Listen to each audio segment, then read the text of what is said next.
let's talk about thresholds. So it is very common for little puppy mill survivors like this little guy, Mr. Schultz, to be afraid to cross thresholds. Now, Schultz is actually doing okay, but if you are getting a new foster that is fresh out of a puppy mill, you may see some of these behaviors where they don't want to cross through doorways. So here are some quick tips for that issue.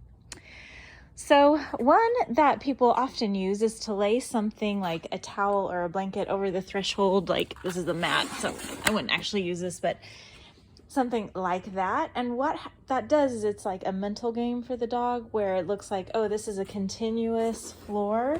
So there's not that mental barrier of I'm going from one material to a different kind of material, and there's this weird gray thing that I have to get over in the process. And Schultz, are you doing zoomies? Are you doing zoomies? Whoa. Oh, go play. Okay, little zoomies break for you guys. Okay.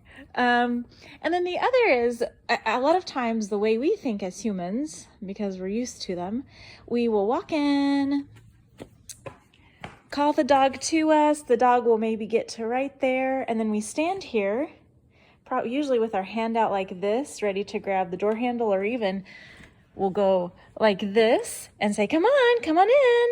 And they don't come in, and they maybe run out even more away from us.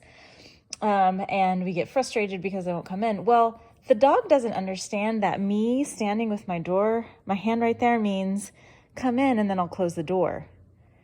All they see is you're in a threatening position facing me, so I'm going to run away. So what we do is we leave the door open, and instead of standing right here, which is intimidating for the dog, looking straight at them, which is intimidating for the dog, what we do is I'm actually going to call the dog, Schultz, come on, and I'm going to walk in, and the way I do it is I actually walk completely around my table, and look at this guy following me. He followed me for a bit, and then he went to the living room.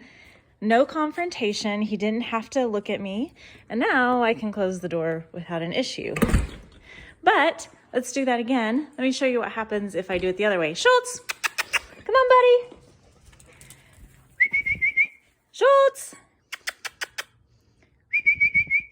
Where'd you go, buddy? Let's go get him. Schultzy, come on, buddy. Come on, let's go outside. Schultz isn't as traumatized, so he will generally come outside, and he is not as scared of thresholds. But I want to show you what happens if I stand at the door and call him. Schultz, come on. Jovi, come. Schultz, come on. No, he's not going to come, of course. Schultzy, come on. Let's go inside. Come on, Jovi.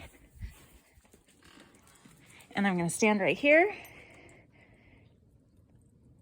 He just stands there, right? I'm like, come on, buddy.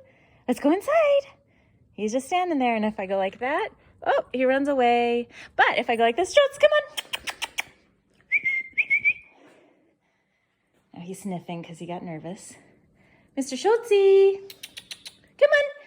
And I go like this. He's over there by the door still, so I'm going to wait over here. Schultzy. Oh, come on, Schultzy. Well, that's not working, so I'm going to actually walk to my room. Schultzy.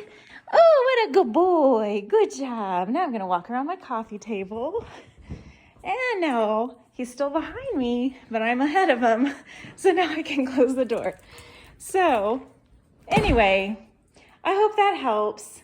Walk around something. They'll tend to follow you in the circle, and then you can get in between them and the door.